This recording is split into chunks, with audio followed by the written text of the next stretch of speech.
Avez-vous déjà entendu quelqu'un vous dire: «Pourquoi tu réagis comme ça?» ou «Tu ne me fais pas confiance?»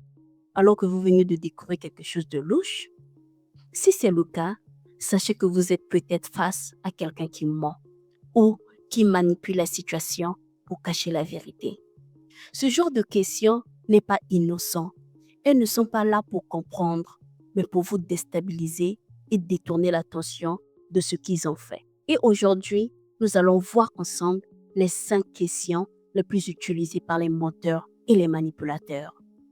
Certains mensonges sont directs, mais les plus dangereux se glissent dans des questions qui paraissent anodines. Ces questions-là ne servent pas à comprendre, mais à déstabiliser. Elles changent le sujet, elles vous montent sur la défensive et elles donnent l'illusion que le problème, c'est vous.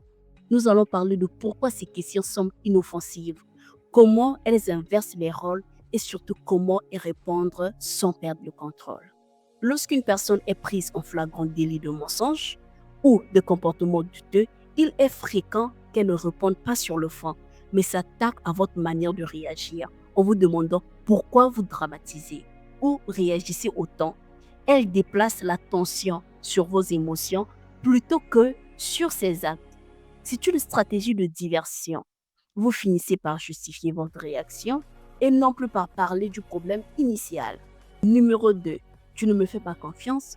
Cette question semble vulnérable en apparence, mais c'est souvent une forme de chantage émotionnel. Elle inverse les rôles au lieu d'expliquer ses actes. L'autre vous pousse à prouver votre confiance. Résultat, vous êtes sur la défensive et la personne évite de rendre des comptes. Quelqu'un de réellement fiable n'a pas besoin de vous demander si vous lui faites confiance. Il le montre dans ses comportements. Numéro 3. Qu'est-ce que tu veux que je dise? Ce type de réponse feint l'impuissance ou la confusion. En réalité, c'est une manière de vous faire porter la responsabilité de la suite de la conversation. Vous finissez par leur donner les mots qu'ils devraient utiliser, ce qui leur permet de réciter des excuses toutes faites sans jamais admettre pleinement leurs actes. C'est une façon subtile de rester dans le contrôle tout en évitant la remise en question. Numéro 4. On ne peut pas juste passer à autre chose. Cela peut sembler être une invitation à apaiser les tensions, mais en réalité, c'est souvent un moyen d'éviter toute discussion sérieuse. Passer à autre chose, oui, mais seulement après que des faits aient été reconnus et assumés. Sauter cette étape, c'est demander la paix sans avoir réparé la blessure.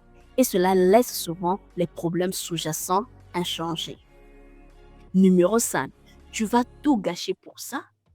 C'est probablement la question la plus chargée émotionnellement. Elle vous fait porter le poids de la rupture ou du conflit, comme si le problème venait de votre refus de laisser passer et non des actes de l'autre. Cette formulation est une tentative directe de culpabilisation. Elle vous pousse à sacrifier vos limites pour préserver la relation, même si cela signifie trahir vos propres besoins et valeurs. Les manipulateurs et les menteurs ne posent pas ces questions pour comprendre ou avancer. Ils les utilisent pour reprendre le contrôle, brouiller vos repères et petit à petit vous faire douter de vous-même. En psychologie, on sait que repérer ces schémas est déjà une protection. Plus vous les identifiez tôt, moins ils ont des faits sur vous. Face à ce type de questions, gardez en tête que vous n'êtes pas obligé de vous justifier ou de jouer dans le scénario que l'on vous impose. Vous avez le droit de ramener la conversation au vrai sujet, d'exiger des réponses claires ou simplement de mettre fin à l'échange si vous sentez qu'il est toxique. Protégez vos limites. Ce n'est pas être dur ou fermé, c'est prendre soin de votre équilibre émotionnel. Et souvenez-vous, les bonnes relations se construisent sur la confiance et la transparence, pas sur la peur et la confusion. Si cette vidéo vous a plu, pensez à vous abonner sur la chaîne Les Pensées de Javi pour ne rien manquer de nos prochaines publications. À présent, je vous dis prenez soin de vous et à la prochaine vidéo.